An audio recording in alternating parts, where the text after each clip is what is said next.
Stephanie Paz y Andrea Samaniego. 50 minutos, ¿cómo están, amigos? Muy buenas tardes, bienvenidos a la emisión de Mediodía para seguir informados aquí. Ya vamos a hacer un recorrido no solo por la capital, sino por varias ciudades del país, así que los invitamos a estar muy pendientes. ¿Cómo estás, André? Todo bien, Steffi, amigos, ¿cómo están? Muy buenas tardes. Decirles que aquí en la capital hay una temperatura de 16 grados, pero hay un 40% de probabilidad de lluvia. Y en Guayaquil, que también nos están viendo, muy buenas tardes para todos ustedes, también hay probabilidades de lluvia hoy a partir de las 5 de la tarde, hay un 85%, así que bueno, ahí está toda la información para que ustedes vayan con mucho cuidado. Vamos a empezar las noticias. Así es, y precisamente en la perla del Pacífico, porque el alcalde de Guayaquil, Aquiles Álvarez, llegó a Quito junto a los otros 10 detenidos por el caso Goleada para la formulación de cargos. Su abogado, Ramiro García, asegura que es una persecución. María Gracia Chacón nos amplía la información a esta hora. Adelante, María Gracia. Buenas tardes, así es, aproximadamente a las 9:50 de la mañana, el alcalde de Guayaquil, Aquiles Álvarez, llegó al complejo judicial norte acompañado de otras 10 personas para su audiencia de formulación de cargos del caso Goleada por presunta delincuencia organizada para la defraudación tributaria y lavado de activos. Después de ingresar al complejo judicial norte, los detenidos se encuentran a la espera de su audiencia. Aproximadamente a las 11 de la mañana, Ramiro García, abogado del alcalde de Guayaquil, llegó al lugar. Él explicó que el caso acusaría nuevamente al alcalde de Guayaquil por la comercialización ilegal de hidrocarburos. Escuchemos. Este nuevo proceso se refiere exactamente a los mismos hechos del denominado caso AAA, es decir, comercialización de combustibles de hace más de 5 años. Lo mismo, sino que con otro membrete. En segundo lugar, y acabo de estar con el alcalde nunca dejó de usar el grillete, está puesto el grillete. Y tercero, ni un solo dólar en efectivo fue encontrado en la casa del señor alcalde. Y eso que también quede claro. Para dar un contexto acerca del caso Goleada, este martes, Fiscalía, así como también Policía Nacional, realizaron un operativo en la provincia de Guayas en el marco de una investigación por presunta delincuencia organizada con fines de lavados de activos y defraudación tributaria, como mencionamos anteriormente. Posterior a ello, hubo órdenes de detención con fines de formulación de cargos en contra de 11 personas, entre los que está incluido Aquiles Álvarez, alcalde de Guayaquil, sus 2 hermanos y su primo. En los allanamientos tempranos se encontraron USB, celulares, dinero en efectivo y otros documentos. En tanto, las defensas de los implicados no han sido informadas de una hora o fecha para la audiencia de formulación de cargos. Podría ser en la tarde o noche, pero deberá desarrollarse dentro de las 24 horas a partir de la detención de estas 11 personas implicadas. Esa es la información que le tenemos a esta hora de la tarde. Nosotros nos mantendremos aquí a las afueras del complejo judicial norte para mantenerle al tanto de lo que ocurre en la jornada. Buenas tardes. Buenas tardes, María Gracia. Nosotros vamos a estar muy pendientes de lo que ocurra. Y seguimos este recorrido porque ahora en Tungurahua, 15 sujetos ingresaron a un local comercial para llevarse todo el dinero de la venta que dejó la jornada. Y Michelle Villasís está en el lugar donde sucedió el robo y nos tiene los detalles. Adelante, Michelle. Muy buenas tardes, así es, violenta madrugada se vivió acá en el cantón Ceballos, esto queda ubicado en el sur oriente de Tungurahua. Les contamos exactamente qué pasó. A las 2 de la mañana, al menos 15 sujetos irrumpieron en un supermercado. En los pocos videos de seguridad de la zona se observa cómo los delincuentes llegan en 2 camionetas blancas, descienden completamente encapuchados y portando una escalera. Con ella suben un muro perimetral, ingresan al local y reducen al dueño justamente de ese negocio que se encontraba en el interior. El propietario fue amenazado y obligado a entregar, escuchen muy bien, $7,000 en efectivo. Luego, por supuesto, huyeron rápidamente del lugar. Hemos hablado justamente con la Policía Nacional y nos cuenta que aunque las cifras oficiales de los delitos en este cantón Ceballos sigue siendo mínima, pues en las últimas semanas se vuelve cada vez más frecuente escuchar el robo a viviendas y locales comerciales. La policía pues ya se encuentra tras las pistas de estos sujetos, saben que son moradores de este sector, pero también recomiendan instalar cámaras de seguridad a los dueños de los locales de este cantón y también mantenerse en contacto con ellos, pues saben que es una población muy reducida y sí se tiene el elemento de seguridad suficiente para cubrir esta zona. Así que están entre las pistas de estos sujetos que en la madrugada pues justamente atemorizaron a la zona. Hemos intentado hablar con el dueño del local, pero lastimosamente el miedo está presente y no nos ha querido dar declaraciones, pero sí ya están tras las pistas de estos delincuentes. Es lo que podemos contarles desde acá, desde el cantón de Ceballos, esto en el suroriente de Tungurahua. Regreso a estudios, buenas tardes. Buenas tardes, Michelle. Y nos vamos ahora hasta Esmeraldas porque un taquillero allí se salvó de morir. El hecho ocurrió dentro del terminal terrestre de la ciudad y es investigado por la Policía Nacional. Tal como usted observa en imágenes, era la madrugada de este martes cuando un taquillero de la cooperativa Reina del Camino fue sorprendido por un sujeto, el mismo que metió el arma por un orificio del vidrio de la ventanilla y disparó en repetidas ocasiones contra el trabajador. El ciudadano, quien laboraba con tranquilidad, actuó de manera rápida y logró esconderse debajo del mostrador, saliendo ileso de los disparos. Según información preliminar de la Policía Nacional, el hecho iba dirigido hacia el vendedor de boletos, descartando que sea algún tipo de extorsión contra la cooperativa mencionada anteriormente. La preocupación no se hizo esperar por parte de taxistas del terminal y usuarios, quienes mencionan que es la primera vez que un hecho como este ocurre dentro de este establecimiento. ¿Cómo se siente? Mal, nos sentimos todos los taxistas porque verdaderamente que no estamos protegidos. Y aquí en primer lugar esto es medio mortificante porque adelante nomás acaban de disparar a 2 personas aquí, de aquí a 100 metros. Y eso atemoriza a todo el mundo. Pues. A esto se suma el asesinato de 2 jóvenes en el mismo sector de Codesa horas después. La policía investiga si estos hechos guardan relación. Sofía Will, Teleamazonas. Y la Policía Nacional logró decomisar explosivos, cápsulas detonantes y 2 rollos de mecha de seguridad. El material explosivo era transportado por una volqueta del GAD municipal de Tulcán que transportaba arena. Jairo Jacob nos tiene un informe a esta hora. Adelante, Jairo.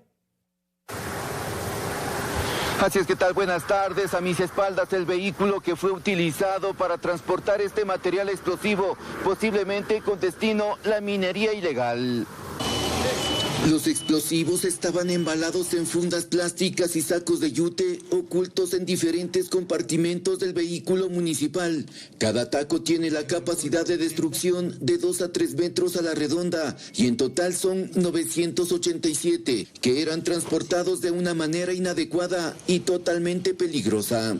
Prácticamente estaban los compartimentos del vehículo sin las medidas de seguridad correspondiente, es decir, en la cabina de la volqueta, guardados en costales y sin las seguridades.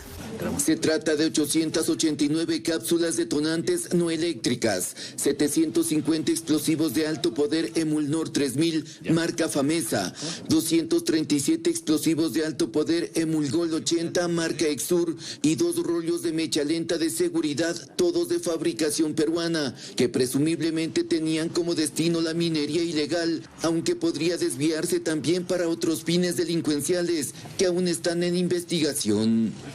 Generalmente es utilizado en las minerías, pero como ustedes han visto en la actualidad, hay diferentes GDO que lo utilizan para extorsiones tanto a personas importantes o como a locales comerciales. El vehículo fue detenido durante un control policial en la vía Atufiño mientras transportaba arena hasta la parroquia fronteriza Chical, cumpliendo una orden de trabajo, logrando observar el material peligroso que fue analizado por personal especializado por su alta peligrosidad. en vista de que no miden medidas de seguridad, no han tomado en cuenta medidas de seguridad por cuanto el material explosivo estaba en diferentes partes del automotor. 2 ecuatorianos fueron detenidos, uno de ellos funcionario de nombramiento de la Municipalidad de Tulcán, quien tendrá que responder ante la justicia a título personal, según comunicado del GAD municipal que deslinda cualquier responsabilidad en este hecho. Las investigaciones continúan para determinar responsables y emitir sanciones correspondientes. Continúan en estudios con más. Buenas tardes. Buenas tardes, Jairo. Y nos vamos ahora hasta la provincia de Pastaza, porque tras labores de inteligencia, la policía capturó a varios sospechosos vinculados a casos de vacunas en el Puyo. El operativo se ejecutó luego de un hecho ocurrido en un local del barrio Mariscal, donde se dejó una nota extorsiva exigiendo dinero. Luego de las labores de inteligencia, la policía logró la captura de varias personas supuestamente involucradas en casos de las conocidas vacunas en la ciudad de Puyo.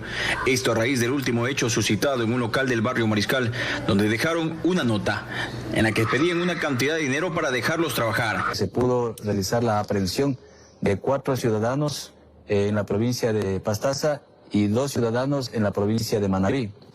Esta organización estaba dedicada al secuestro, a la extorsión. Los detenidos serían parte de una misma organización, la cual se dedicaba al secuestro y extorsión en varias provincias del país. Con evidencias, 9 terminales móviles que serán explotadas de la mano de Fiscalía para poder identificar y verificar si esta organización estaba dedicada a otros o son vinculados a otros hechos violentos de aquí en la provincia. Entre los detenidos existen menores de edad, los cuales ya han sido puestos en órdenes de las autoridades competentes. Se conoce también que uno de los aprehendidos tenía el rol de levantar información, había ingresado al local comercial de la víctima, había intentado acciones de amistad, había intentado que se le entregue un número de cuenta para que le haga un depósito. La policía además aseguró que se ha determinado en la ciudad puntos calientes, es decir, barrios en los cuales el nivel de inseguridad es mayor.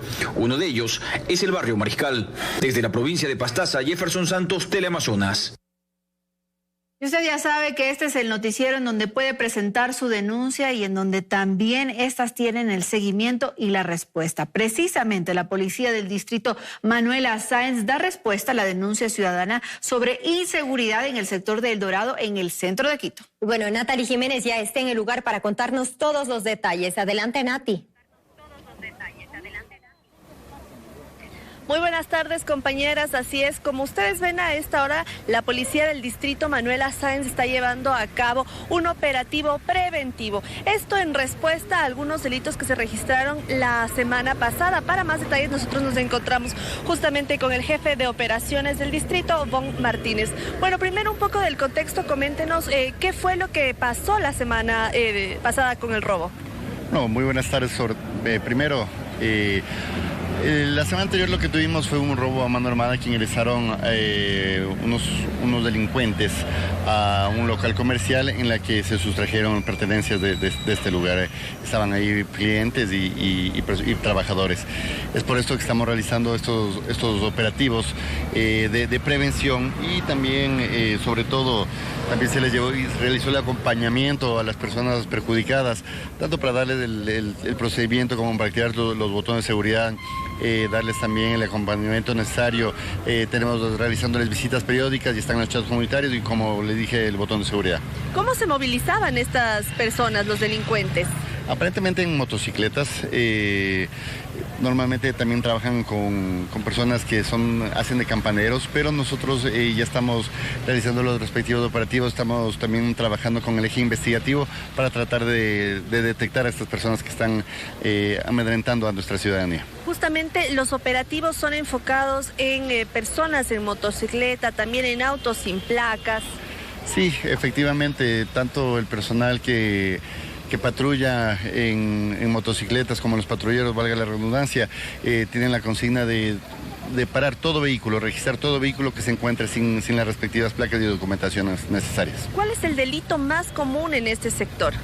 En este sector lo que más tenemos es robo a personas, a ranchadores y también robo a vehículos, a las autopartes de los vehículos. Por eso también es muy importante la recomendación a la ciudadanía para que dejen estacionados sus vehículos en lugares seguros para tratar de evitar este tipo de delitos. En caso de las víctimas del asalto de la semana pasada, una recomendación también siempre es que pongan la denuncia para que se pueda hacer el seguimiento investigativo.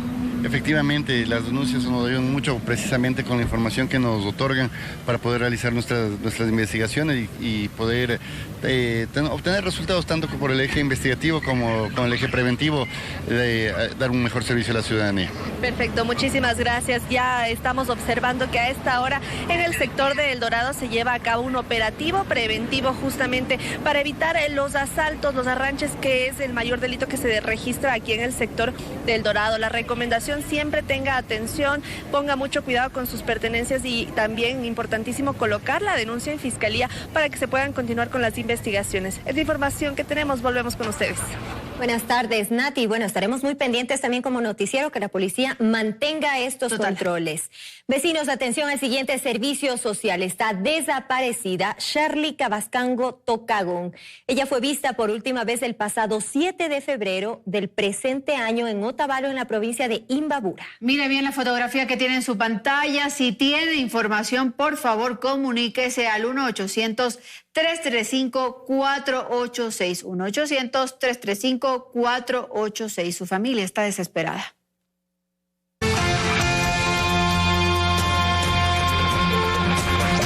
Estamos aquí junto a ustedes con más información porque el alcalde de Quito advierte sobre el riesgo en el funcionamiento de instituciones educativas municipales si se aprueba la ley propuesta por el gobierno central.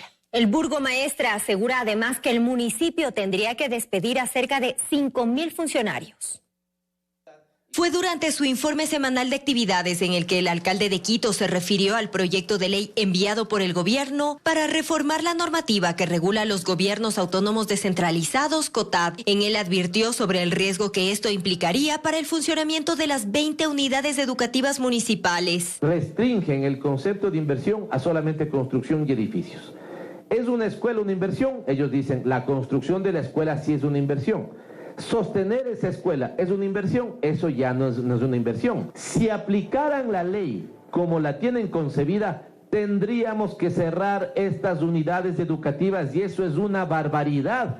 Significa lo que significaría para Quito, ¿se imagina lo que significaría para Quito? Cerrar el colegio Benalcázar, cerrar la unidad educativa Espejo, la Sucre, la Quitumbe, la Bicentenario. El secretario de Educación, Sadkiel Cárdenas, explicó que el proyecto establece que los fondos de inversión deben destinarse exclusivamente a la ejecución de obras en las instituciones educativas y no a otros gastos operativos que, aunque necesarios, corresponden al funcionamiento regular de escuelas y colegios. Está entendiendo inversión únicamente como obra pública. Sin embargo, yo les doy un ejemplo.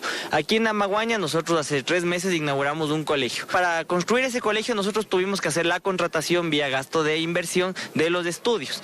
¿Cómo hacemos las obras si es que no podemos contratar los estudios porque ahora lo único que cuenta como inversión es la obra como tal? Posiblemente nos tocaría desvincular docentes, desvincular bibliotecarios, laboratoristas, talleristas, las escuelas de fútbol, los servicios de bailoterapia. Todo eso es pagado con montos de inversión o de corriente. Sin embargo, no solo estos proyectos se verían afectados. A decir del burgomaestre, lo propio ocurriría con el programa 60 y Piquito o con las casas Somos. Contratamos talleristas profesionales en gastronomía para que dé el taller de gastronomía, en idiomas para que den los talleres de idiomas, sí, pero ya no los podríamos contratar porque eso no entra en el concepto de inversión. Es decir, tendríamos que cerrar, por ejemplo, cerca de 600, más de 600 puntos en Quito del 60 y Piquito. El golpe a nosotros sería el equivalente a que tengamos que votar a 5.000 funcionarios a la calle. De aprobarse, sería el fin de los gobiernos autónomos descentralizados. El proyecto de ley de Noboa establece que en cada ejercicio fiscal los GATS deberán destinar al menos el 70% del presupuesto institucional anual codificado a gasto de inversión, mantenimiento y reposición de infraestructura, bienes y activos públicos. Y también delimita qué gastos se considerarían inversión. En Quito, Stephanie Paz, Teleamazonas. Y Guayaquil supera los 3 millones de habitantes y se mantiene como la ciudad más poblada de Ecuador. Y especialistas advierten que su expansión demográfica plantea nuevas exigencias para su funcionamiento diario. El crecimiento poblacional de Guayaquil no solo se refleja en cifras, sino en una mayor presión sobre la infraestructura urbana, el transporte y los servicios básicos. El puerto principal registra una población estimada de más de 3 millones de habitantes, según proyecciones del INEC, y consolida su posición como la ciudad más poblada del país. Sin embargo, uno de los principales problemas que enfrenta Guayaquil es el acceso al agua potable, especialmente en sectores que durante años dependieron del abastecimiento por tanqueros. A esto se suma el déficit histórico en alcantarillado y recolección de desechos, con un 11.9% de viviendas que aún presentan condiciones de hacinamiento. Según especialistas, la expansión urbana en Guayaquil, en gran parte desordenada, ha incrementado la demanda de movilidad en una ciudad que no cuenta con suficientes vías alternas ni conexiones regionales eficientes. La expansión se ha dado de dos formas, una forma irregular, con asentamientos informales durante toda su historia, y también de una manera regular a mucha menor velocidad, ¿no? Es necesario que exista una visión regional en esta zona, ¿no? Lo que llaman la zona 8. La conexión Durán-Guayaquil, Daule-Guayaquil, San Borondón-Guayaquil debe fortalecerse en todos los sentidos. Debemos hacer más conexiones a través de puentes, por ejemplo. El crecimiento de Guayaquil también abre el debate sobre cómo y hacia dónde debe expandirse la ciudad y si es viable seguir creciendo hacia la periferia sin resolver primero los vacíos urbanos existentes. Poder optimizar el suelo que existe dentro de tu ciudad actualmente. Tanto suelo vacío, que hay bastante todavía en Guayaquil, aunque no parezca, y suelo también que está construido, pero cuyas edificaciones no están hoy, nadie está habitando o no están en uso. Entonces, es más importante poder recuperar eso, poder darle uso a eso que hoy no lo tiene, y a la vez también regular de una manera ordenada pues la expansión hacia las afueras. El crecimiento poblacional de Guayaquil exige una visión de largo plazo, con prioridad en servicios básicos, movilidad sostenible y planificación regional. El reto no es solo albergar a más habitantes, sino garantizar una ciudad funcional, equitativa y conectada. Camila Guevara, Teleamazonas. Y atención, porque el invierno ya genera emergencias en varios cantones de Guayas y las autoridades provinciales activan medidas de respuesta. La prefectura presentó su plan de contingencia ante el escenario de lluvias intensas previstas para las próximas semanas. Ante el incremento de las lluvias y el riesgo de nuevas emergencias, la Prefectura del Guayas realizó este martes una sesión solemne en la que presentó su plan integral de contingencia para enfrentar la temporada invernal en la provincia. Durante el encuentro, el Instituto Nacional de Meteorología e Hidrología advirtió que febrero y marzo serán meses con lluvias intensas debido a condiciones atmosféricas que favorecen la generación de precipitaciones en la costa ecuatoriana. Mayor energía, mayor disponibilidad de humedad para la producción de lluvias en la costa ecuatoriana, así como también en la región insular. Frente a este escenario, la prefecta del Guayas, Marcela Guiñaga, informó que la provincia ya se encuentra en atención activa por emergencias provocadas por el invierno. Tenemos más de 60 funcionarios técnicos repartidos en toda la provincia del Guayas, más de 35 unidades de maquinaria pesada, también atendiendo la emergencia. La prefecta detalló que hasta la fecha cerca de 400 personas han sido atendidas en 6 cantones de la provincia, entre ellos Balao, Daule, El Triunfo, Pedro Carbo, Salitre y Yaguachi, con ayuda humanitaria que incluye kits de alimentos y colchones. Además, se activaron programas de agua segura y control ambiental, especialmente en zonas afectadas por desbordamiento de ríos. Desde la Dirección de Gestión de Riesgos se explicó que estas acciones responden a evidencia científica y a los informes técnicos del INAMI que alertan sobre un aumento del riesgo de inundaciones. Actualmente la provincia del Guayas se encuentra en alerta naranja, al igual que otras provincias del país, lo que implica la activación permanente de los comités de operaciones de emergencia y la movilización de recursos para atender a la población afectada.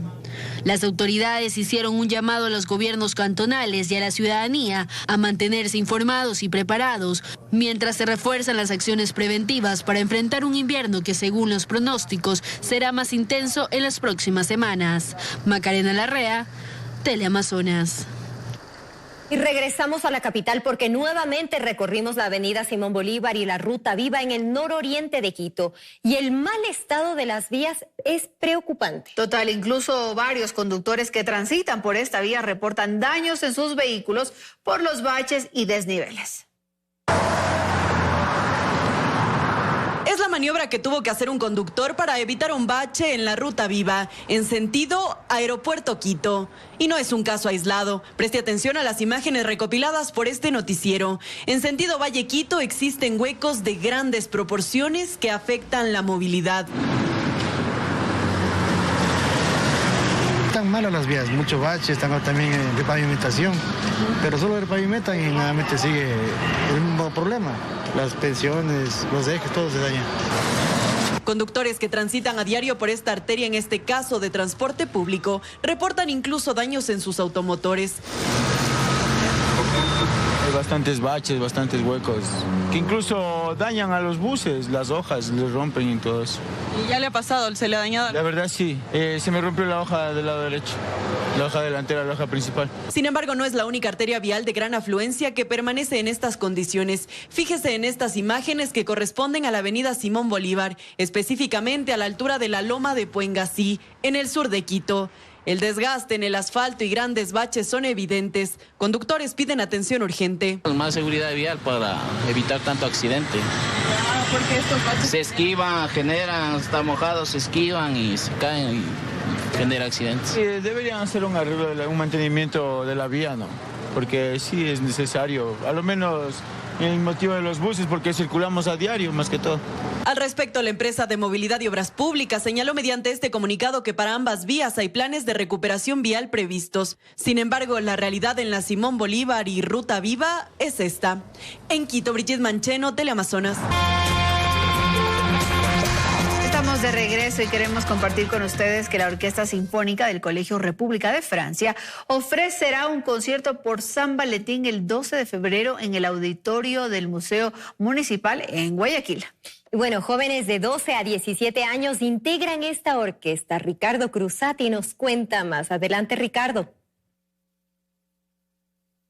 Sí, así es. ¿Qué tal? Muy buenas tardes, compañeras, amigos televidentes. Y es que ya el ambiente por el Día del Amor y la Amistad se empieza a sentir poco a poco en varios puntos de la ciudad de Guayaquil. Y ahora nos encontramos en el interior pues, de una unidad educativa, el Colegio República de Francia, el cual los jóvenes que ustedes pueden observar en imágenes pertenecen a la Orquesta Sinfónica de esta unidad educativa, donde por más de 30 días han venido preparando para este concierto que a más de uno le va a despertar pues algún sentimiento de amor, cariño, nostalgia y muchos recuerdos. Estamos también con el director de la Orquesta Sinfónica del Colegio, Juan Carlos Torres. Juan Carlos, ¿cómo ha sido la preparación de los alumnos? Sabemos que han sido 30 días, pero bueno, afinar cada detalle tiene que ser principal para un concierto así. Así es, sobre todo más de los días es el tiempo, la dedicación. No solo ensayamos aquí, también ensayamos en casa y demanda mucho más esfuerzo para poder preparar un show de calidad, un escenario de muy buena propuesta escénica. Entonces nos pone muy contentos de poder presentar este concierto de esta magnitud. ¿Cuánto tiempo va a durar este concierto y qué canciones van a tocar? Tenemos un recorrido por algunas generaciones musicales. Tenemos música de Pedro Infante, de José José, de Natalia Lafourcade. Aproximadamente 1 hora y media de concierto. Sería el día jueves 12 en el Museo Municipal a las 5 de la tarde, totalmente gratuita. Incluso está la marcha nupcial de la entrada y la salida de la novia también. Vamos a representar una boda como muy romántica, con su marcha de entrada de nupcial y la marcha de salida también. Finalmente, profesor, para las personas que nos están escuchando, ¿la entrada es gratuita? ¿A qué hora va a ser el concierto? La entrada va a ser totalmente gratuita a las 5 de la tarde en el Museo Municipal. Bueno, muchísimas gracias, director. Vamos a hacer algo, vamos a darle paso para que él pueda seguir, porque yo sé que ustedes en casa desean escuchar parte de lo que va a ser este concierto, que yo otras cámaras ya lo pude presenciar y es un exitazo. Los dejamos con imágenes. Muy buenas tardes.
disfrutar entonces de este concierto y a visitar a estos jóvenes talentosos. En Guayaquil. Muy bien. Pero les contamos también que el editor de fotografía Pavel Calahorrano recibió el Premio Nacional Eugenio Espejo 2025, el máximo reconocimiento del país. Una de sus portadas más emblemáticas realizada para Forbes Ecuador fue clave en este camino.